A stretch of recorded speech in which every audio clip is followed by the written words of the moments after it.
si keke teu bagaga inale tibu telu polo buku nuba muri jemu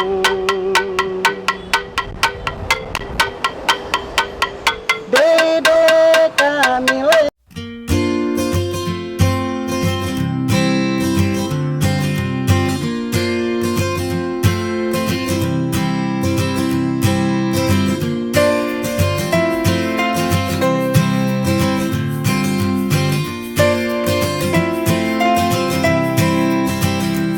Kita bersama dengan Bapak Fransisius Yama, beliau merupakan owner dari sanggar musik tradisional yang berasal dari desa Dusun Mokekeso, Kelurahan Rewarangga, Kecamatan Ende Timur, Kabupaten Ende, Nusa Tenggara Timur. Nah, beliau kita spill sedikit bahwa beliau merupakan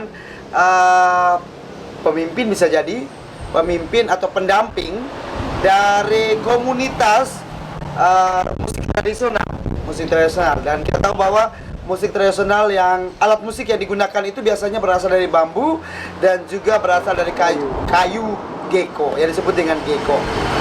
Oke, keunggulannya bahwa mereka pernah pentas di hadapan Bapak Presiden pada saat Pesona Budaya di Kabupaten Ende pada tanggal 1 Juni 2022. Ya, pada saat Hari Pancasila Pesona Budaya di Kabupaten Ende, dan disaksikan oleh ribuan atau bahkan ratusan bahkan ribuan pasang mata se-Indonesia waktu itu, karena acaranya live.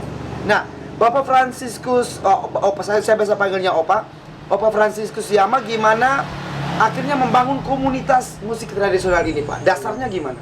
Ya, Bapak lihat kamera sekarang. dasarnya begini. Gecko ini yang sebenarnya sudah ditinggal ke orang tidak tahu lagi. Orang tidak tahu lagi ya. Yang pada dasarnya musik ini adalah musik kebun untuk mengusir hama, menjaga kera atau monyet ya. Nah, lalu kemudian ada nada-nada yang asal-asal saja, pokok asal bunyi. Nah, mengingat bahwa gecko ini sebenarnya bisa ditata menjadi alat musik yang bagus dengan urutan nada yang bagus seperti di dalam ilmu musik itu tuh, makanya saya coba-coba menghidupkan lagi. Akhirnya coba-coba menghidupkan lagi. Dari kayu menata yang gecko yang pertamanya hanya ada 7 ke 8 batang. 7 atau 8 batang saja. Batang saja, tapi itu notnya atau nada tidak urutan ya. Tidak tahu nada itu, pokoknya orang taruh seperti itu. Nah, dengan adanya ini saya berpikir gecko ini bisa membuat alat musik untuk iri lagu dan bisa menciptakan beberapa macam pukulan itu tuh, ya. Mau pukulan yang bisa gendang, bisa gong, itu semua berpakai dengan alat gecko itu. Maka saya mulai ya, cari kayu baik itu, saya mulai ini saya gantung coba di kebun dulu. Setelah di kebun saya antar ke sini, setelah dia sudah lengkap saya antar ke sini. Sehingga dia budaya gecko ini ya harus dihidupkan. Karena itu juga menjadi tradisi ya, yang harus dihidupkan oleh kita pada zaman sekarang. Kemungkinan besar bahwa untuk cucu atau cece nanti yang dari bawah angkatan mengetahui bahwa ternyata kita punya warisan budaya yang alat musik gecko tadi. Oke. Nah, kita boleh tanya nih Pak, alat musik yang ada di komunitas sanggar musik tradisional di Mokekeso ini ada apa-apa aja Pak di dalamnya? Oh ya, ada beberapa alat musik tradisional di Mokekeso ini. Ini suling. Gendang itu. Terus ini golamba. Ini tabugong itu. Dan yang terakhir itu gecko ini. Jadi gecko ini yang menambah semaraknya sebuah permainan musik gitu. Benar. Dan gecko itu tuh dia bisa berubah, bisa menggantikan ini suling gendang, Gecko bisa menggantikan suling gendang. Bisa ganti juga ini go lamba, tabu go itu. Tabung. Dia bisa bermain seperti kita main go, bisa bermain lamba, seperti itu, bisa bermain gendang, Bisa bermain gendang. bahkan not suling pun dia bisa ikut sebelum melodi itu. Nah, bagaimana cara membedakan ini, Pak? Membedakan antara tangga nada kayak do, re, mi, fa, sol. Apakah dilihat dari besarnya pohon gecko sendiri atau gimana nih? Oh itu tergantung pada besarnya, tebal tipisnya itu. Jadi kita menata nada itu berdasarkan panjang pendek kayu, Panjang pendek kayu, lalu besar kecilnya kayu. besar kecilnya kayu. Ya. Nah, kalau seandainya misalnya terlalu besar, kita cari not, yang besar kita kasih iris lagi atau kasih tipis kan. Untuk bisa mendapatkan sebuah untuk nada. dapat ya. Jadi gitu. Di komunitas sanggar musik tradisional sendiri ada berapa orang, Pak, yang main? Ya sekarang itu karena baru dilatih ya, tapi yang kita ikut festival itu kan 3 orang. Karena itu sudah agak baik jadi ada orang yang suka musik. Seniman yang lain kita latih mereka mulai dari nol. Mulai dari nol. Karena mereka tanah nada sendiri belum tahu persis. Ada berapa orang yang tergabung di komunitas ini? Yang tergabung di sini ini ya kami ada dulu ada 18 orang. Ada 18 orang. Ya, dalam pengurusan. Nah, kita perlu informasikan juga bahwa Bapak Franciscus Yama ini merupakan seorang pensiunan pegawai negeri dari guru bahasa Inggris di salah satu sekolah menengah pertama waktu itu. Dan sekarang pensiunan menikmati pensiun dan menghidupkan kembali warisan budaya. Ya, betul. Warisan budaya. Nah, bicara tentang musik tradisional, Pak. Zaman sekarang anak-anak itu cenderung sekali untuk menggunakan musik-musik tradisional. Nah, gimana cara Bapak melihat ini, Pak? Kadang-kadang kan orang bilang, musik tradisional itu musik kuno. Nah, gimana Bapak menyikapi ini? Jadi untuk menyikapi ini saya membentuk sebuah wadah yang namanya sanggar itu. Sehingga wadah ini menjadi tempat untuk orang yang melatih. Lalu kemudian untuk menciptakan daya tarik, saya sendiri selalu bermain supaya mereka rasa enak tidak. Mengapa mereka tidak punya daya tarik? Karena mereka sendiri hanya mendengar di kebun-kebun yang nadanya begitu saja. Tapi dengan adanya saya menyanyi, saya iring lagu segala macam, mereka rasa tertarik. Nah, dengan ketertarikan mereka akan datang untuk belajar. Dan tempat belajar ini musik terus di sini ya. Di sini. Jadi tempat pembelajaran untuk di Kabupaten ND itu musik tradisional itu ada di kilometer 8 di Bukit Yesus. Nah, kita lihat bahwa di pendidikan sekolah dasar, SMP dan SMA juga, SD, SMP, SMA kan ada pendidikan muatan lokal. Nah, coba muatan lokal itu juga dimasukkan materi-materi macam ini ya. Menurut Bapak gimana? Saya justru mengharapkan supaya sekolah-sekolah, kepala sekolahnya, bahkan sampai di misalkan pendidikan budaya itu, mereka masukkan muatan lokal itu, pakai musik tradisional itu. Muatan lokal pakai musik tradisional. Karena buktinya kita di Semberbarangka kan dulu kan ada tabuko. Betul. Saya pernah itu. Betul. Itu masanya saya, Pak. Masanya saya. Itu saya masuk tabuko gitu. Pak, jadi begitu. Jadi harapan Bapak agar muatan lokal juga memperhatikan musik-musik tradisional seperti itu. Nah, oke. Kemarin waktu dapat undangan untuk tampil di Pesona Budaya Indonesia pada tanggal 1 Juni dan tampil di hadapan Bapak Presiden Republik Indonesia Bapak Jokowi, gimana perasaannya kemarin, Pak? Mempersiapkannya berapa bulan itu, Pak? Saya persiapkan 1 bulan. 1 bulan. Mulai dengan mempersiapkan alatnya, sampai melatihnya, mengiring musik lagu itu 1 bulan. Gimana perasaan kemarin, Pak? Gimana perasaannya ketika dapat undangan? Senang atau gimana waktu itu? Ya, rasa senang. Di samping itu merasa beban karena memang barang baru ya. Barang baru, betul. Baru itu harus dilatih orang-orangnya dari nol ya. Dan sempat saya stres tuh karena hampir sekitar Hamin 2 minggu. Tidak. Hamin 7 itu. Itu belum ada. Seminggu ya. Belum ada apa-apa. Ada bisa yang ini. Akhirnya saya harus mencari 2 orang itu datangnya. Begitu mereka pegang alat, satu mereka 2 sebagai pengiring, saya pegang ini melodinya. begitu dicoba, oh sudah bagus. Sudah bagus. Amin setuju itu ya. Nah, setuju. Akhirnya kemudian H-3 itu undang sudah dari pariwisata ini. Pariwisata. Mereka datang dengar sendiri di sini, saksikan kita bermain. Ya. Apakah pantas ditampilkan tidak? Ya, di hadapan Bapak Presiden tentunya disaksikan oleh seluruh orang Indonesia. Ya, di hadapan publik ini. Di hadapan publik ya. Terus gimana waktu itu? Nah, akhirnya mereka datang sama-sama Pak Lurah, saksikan sendiri. Mereka bilang, oh bagus, dan itu bisa. Sampai akhirnya ini kita diundang ke sana supaya bisa tampil itu. Dan itu merupakan musik tradisional yang kira-kira untuk di entertain baru Kabupaten ini. Dan Kabupaten Ende hanya ada di Dusun Mokekeso, Kelurahan Rewarangga ya. Siapa yang paling mendukung, menurut Bapak siapa yang paling mendukung komunitas ini Pak? Apakah mungkin Pak Lurah dan sebagainya bagaimana? Yang paling mendukung adalah Pak Lurah. Paling mendukung adalah Pak Lurah. Pak Lurah siapa namanya? Pak Lurah, Pak Andre kita. Pak Andre. Pak Andre. Beliau orang yang luar biasa ya. Dia justru didorong oleh dia itu. Itu gara-gara sebetulnya Nona kita punya Erwin Baba itu. Ya. Apa Ibu Nona, dosen Dominika ya, Ibu Dominika Dapa, dosen Flor. Ya, mereka yang paling mendukung ya kegiatan. Mereka itu yang paling mendukung itu, dan Pak Lurah itu tuh. Yang lain tuh hanya karena sudah kita panggil, sudah minta supaya mendukung sekitar. Tapi yang dukung paling pertama itu dua itu di bawah dia. Ini dengan Erwin mereka dengan Erwin, dengan Nona, ya. Dengan Pak Lurah sendiri ya.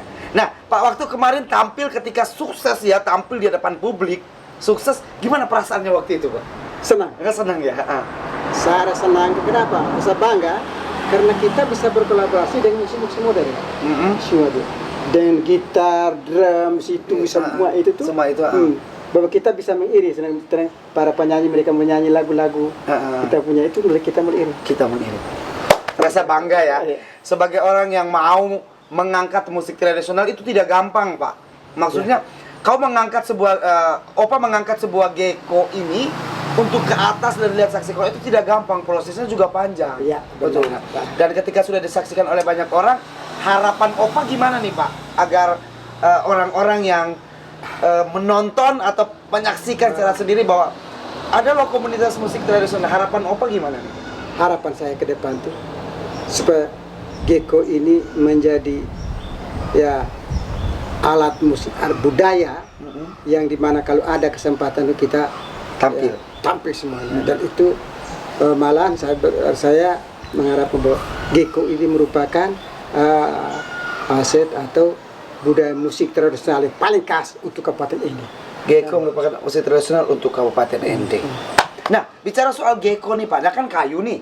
Apakah persediaan di alam geko ini masih banyak apa enggak, Pak? Ada di hutan-hutan itu kayu banyak ada. Kayu masih ada sampai sekarang? Masih ada. Kalau sesuatu tapi banyak di hutan-hutan ini kita bisa cari. Bisa carikan, bisa ada kan. Dan itu kedepannya lagi saya akan menata itu bukan agar rumus seperti ini atau tidak teratur. Malah saya bisa geko yang dari kayu itu. Malah saya bisa bentuk ya ini bentuk ruin, bentuk segi empat tuh, atau bentuk bulan. Nah, tapi benar-benar ibu saya sesuaikan. Dan mungkin ada tempat khusus ya, kayak rumah semacam rumah gitu, atau tempat yang bisa disimpan alat-alatnya kan. Nah, apakah sudah ada bantuan dari pemerintah untuk komunitas musik tradisional ini? Itu baru ada bantuan. Ada bantuan dari pariwisata itu sekitar ya 4.360.000 lah. Ini karena 5 juta, saya tanggal 5 juta lalu potong pajak ya. Potong pajak 15% itu sekitar ya kita bisa dapat 4.900.000. Nah dari keuangan itu saya membentuk rumah. Saya membuat rumah sanggar ini. Membuat rumah sanggar musik tradisional. Ya. Rencana mau dibangun di mana, Pak? Saya bangun di situ.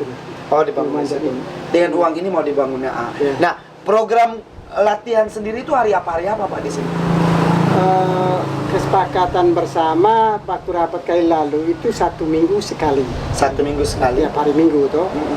Tapi itu satu kesepakatan. Nah, dari orang yang belum tahu tentang musik. Tapi sebetulnya latihan tuh seharusnya setiap hari. Latihan seharusnya setiap hari. Supaya dia bisa menguasai semua itu. Karena pukulan di dalam musik itu bukan satu macam. Ya musik itu banyak pukulannya, kemudian nadanya banyak. Kemudian ketepatan dalam tempo itu perlu. Apa yang paling sulit Pak dari seluruh alat musik yang ada di sini? Kayak geko, kemudian suling, ada apa tadi drumnya. Yang paling sulit dari seluruh alat musik menurut Bapak itu apa? Yang tradisional. Yang tradisional sebetulnya tidak sulit semua. Tidak kalau sulit. kita belajar gampang. Tergantung mau belajar apa tidak. Semua peralatan musik yang sulit itu gitar. Semua peralatan musik yang paling sulit itu gitar. Kalau organis itu mudah. Karena semua barang sudah ditata. Tapi gitar inilah yang kita mesti karena dia hanya 6 tali. 6 tali. Dan kita harus menyesuaikan nada juga. Kemudian ketepatan memegang kunci juga harus bagus. Oke. Nah, Bapak ini terakhir Pak dari kita sudah berapa menit? Sabar, berarti belum terakhir ke 15. Nah, Bapak kita lihat bahwa musik tradisional itu harus diangkat sih ke permukaan karena orang harus mencintai tradisi, orang harus mencintai musik tradisional sebelum kita kenal yang modern. Karena dari tradisional dulu baru menuju ke modern. Nah, harapan Bapak terhadap komunitas ini itu mau dibawa kemana? Harapannya? Harap mereka ini sebetulnya saya harus melatih mereka pemain mahir, terampil, ya, sampai tingkat terampil, mahir, untuk supaya setiap kali peluang festival di mana saja, baik dari daerah maupun di tingkat nasional, kita bisa angkat. Mengapa demikian? Karena geko ini adalah, saya sudah lihat di dalam YouTube itu musik tradisional yang namanya geko yang susun seperti ini belum ada. Yang ada kulintang. Oh, yang ada kulintang. Geko itu belum ada, benar ya? Belum ada. Hanya ada kulintang, ada ini apa namanya? Sape, kalau di Kalimantan itu namanya sape. Tapi khusus kita alat ini tidak ada, dan ini yang ke depan saya mau angkat dan itu. Ya, ini saatnya untuk orang tahu bahwa ternyata kita ND itu punya alat musik tersendiri. Ya. Luar biasa dan dari Mokekeso untuk ND. Nah, itu kata-katanya ya. Dari Mokekeso untuk kelurahan untuk ND dan untuk nasional Indonesia. Oke. Dari Mokekeso bersama Geko untuk Indonesia. Oke, baik. Kita lihat bahwa alat ini kan cepat rusak, Pak. Maksudnya kalau bambu kan cepat pecah dan sebagainya. Gimana Bapak menyikapi ini? Bambu itu tidak rusak. Bambu kan kalau kita ada rumahnya kita simpan itu tuh. Kasih tempat aman, yang penting jangan kena basah. Yang penting jangan kena basah. Yang penting dalam kondisi kering itu lama. Itu simpannya lama. Habiskan dia. Lalu kok asal tidak kena basah itu sifatnya lama ya? Ya. Kalau dia kena basah terus kan sepuh. Selalu dia lama-lama dan bunyinya juga berubah. Dia makin jelek. Gitu. Kalau kena air itu dia makin berubah, makin jelek. Nah, Bapak akan bersama dengan Bapak Opa, kami biasa panggilnya Opa Francis Susiyama. Kita akan melihat beberapa alat musik tradisional dalam bentuk geko dan juga beberapa alat musik lainnya. Sebelumnya itu geko sendiri punya berapa nada, Pak? Punya berapa oktav dalam satu barisan? Yang sementara sekarang 2 oktav ya. Yang sekarang 2 oktav. 2 oktav. Kalau kita mau nada lebih banyak seperti di orgel itu tuh, sampai 3-4 oktav itu tuh. Itu bisa, tapi terlalu tinggi normal sudah setengah dan panjang. Oke. Baik, geko sendiri pada masa saya waktu masih kecil dulu, masih SD dulu ada tapi sembarang dipukul. Ya, betul. Dulu sempat ada guru waktu guru SD dia sempat bawa, kita sembarang aja mukulnya. Yang penting ada bunyi. Tapi ini sekarang ada komunitas musik yang mengatur atau mengajarkan anak-anak untuk mengenal musik tradisional. Nah, kita lihat dulu bersama Bapak Opa Franciscus Yama untuk melihat alat musik tradisional. Ayo Pak, kita.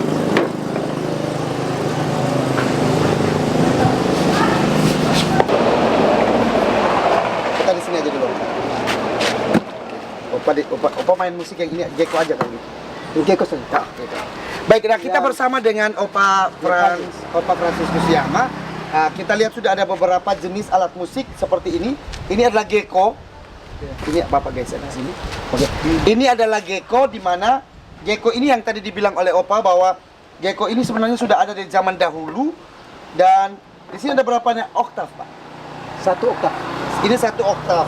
1 oktav 1 2 3 4 5 6 7 8 9 10, 11 dah. Sudah satu setengah itu. 1,5 ya. Dan dimainkan dengan cara dipukul, Opa. Seperti ini, Opa boleh contohkan? Ya. Yang mana kayunya, Opa? Pakai kayu saya. Ini kayu. Kayu yang mana? Coba Opa. Ya, pakai ini. Opa, kita lihat Opa akan main. Oke. Dan cara mainnya diduduk ya, Opa? Ya.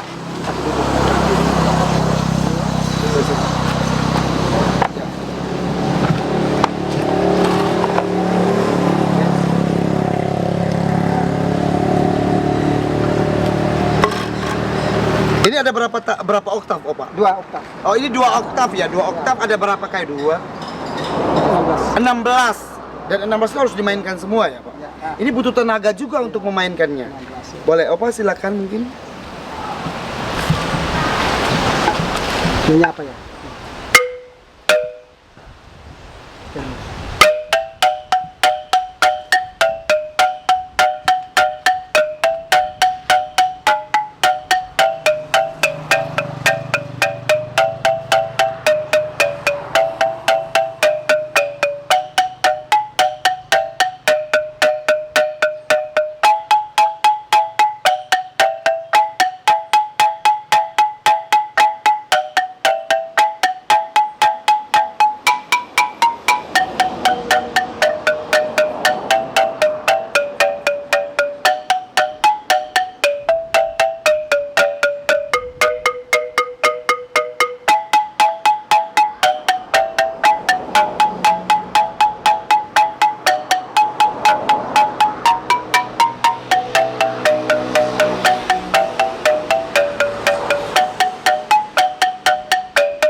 Oke, ini kayu, tapi ada bunyi ya, ada bunyi.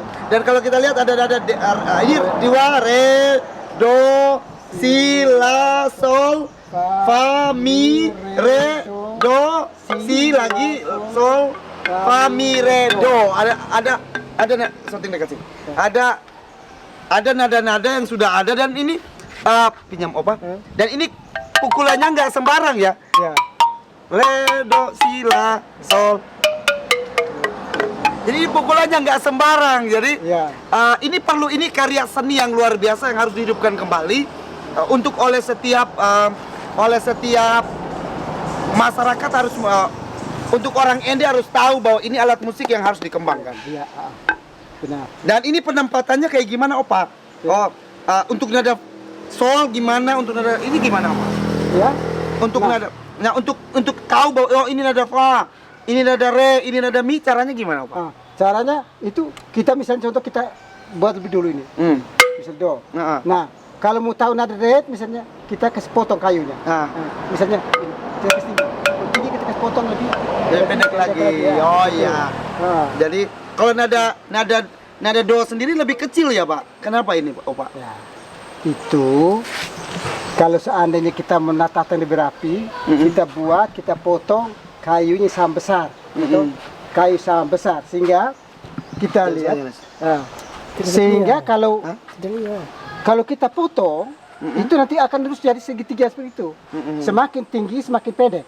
Semakin tinggi. Oh iya. Tapi yang penting kayu sama besar, sama besar, sama tebal. sama tebal. Tapi kayu yang besar kecil itu tidak bisa kita potong bilang yang gitu. Ada yang nada yang sama bisa panjang bisa pendek. Oke. Oke. Nah makanya terjadi seperti ini karena kayunya besar kecil tidak sama. Jadi kalau kita menata lebih berapi lebih bagus, kita ya berusaha kayu itu sama besar, ya sama besar. Sehingga kita hanya cari sepanjang pendeknya. Sehingga kita tata nada yang lebih tinggi kita lebih pendek, nada yang rendah kita lebih panjang. Gitu. Ini harus kita hidupkan kembali bahwa musik tradisional menjadi musik yang harus hidup di tengah masyarakat. Ya. Geko ini menjadi warisan budaya ND, di mana hampir di YouTube, di internet itu tidak ada. Betul nggak, Pak? Hampir di internet, di YouTube tidak ada. Yang ada hanya mungkin suling, bambu dan sebagainya. Tapi kalau di Indonesia belum ada Geko, dan Geko harus jadi warisan. Itu harus, ini harus dipatenkan, Pak, supaya menjadi warisan budaya ND. Oke, baik, Bapak boleh berdiri. Terus yang sana, Pak, boleh dijelaskan lagi ini apa, Pak? Bambu. Oh, ini dari bambu. Bambu sama saja. Bambu ini tatanya lebih bagus dan teratur karena memang dia itu sudah tipisnya sama. Tebal tipis sama. Sehingga kita tata lebih mudah karena apa? Dia kelihatan ini. Ini misalnya ini do. Ini re-nya dia pasti agak pendek lagi. Ini pendek lagi, pendek. Sampai ke asam paling tinggi itu harus lebih pendek. Paling pendek ya. Oh, jadi kalau ke bawah ini nadanya rendah ya? Rendah. Oh iya. Semakin panjang. Semakin panjang. Luar biasa artinya. Saya tahu ya. Semakin panjang. Dan ini juga akan ditemani dengan bambu dan juga akan ditemani dengan gong dan gendang. Ya. Bisa. Jadi akan ditemani gong dan gendang. Tapi ini harus menjadi warisan budaya ND, di mana di Indonesia tidak ada. Ya. Yang ada hanya di ND. Dan apakah ini membuatnya sulit atau gimana, Pak? Membuat ya gampang-gampang sulit. Ya. Karena kita harus punya feeling yang kuat untuk mengetahui nada musik. Nada itu ya. Kalau kita tidak feeling kuat, baru susah juga. Oke. Baik, Opa, ini terakhir dari Opa, boleh sampaikan apa harapan? Oke, kita geser lagi ke sini, Opa. Ini terakhir dari kita untuk yang menonton channel YouTube BMPMC. Apa harapan Opa? Terakhir deh, untuk pesan, Opa kasih pesan untuk anak-anak muda, mungkin untuk pemerintah, untuk apa begitu, Opa? Silakan. Ya, harapan saya ke depan ini adalah Geko itu akan menjadi aset kabupaten yang harus bisa diketahui, dimainkan oleh masyarakat Kabupaten ini. Ya, khususnya di Kelurahan Merangga ini orang harus tahu itu, melatih musik yang diiringi dengan musik Geko ya. Musik itu harap saya ke depan. Dan harapan yang kedua itu mengharapkan di sekolah-sekolah supaya diajarkan mulutnya tuh muatan lokal, diajarkan tentang musik Geko. Muatan lokal harus diajarkan tentang musik Geko. Baik, Opa, terima kasih banyak sudah ngobrol di channel YouTube BMPMC. Ada satu pesan dari Opa bahwa mari budayakan musik tradisional dari Geko untuk ND, dan dari musik Geko untuk ND dan untuk Indonesia. Terima kasih. Oke.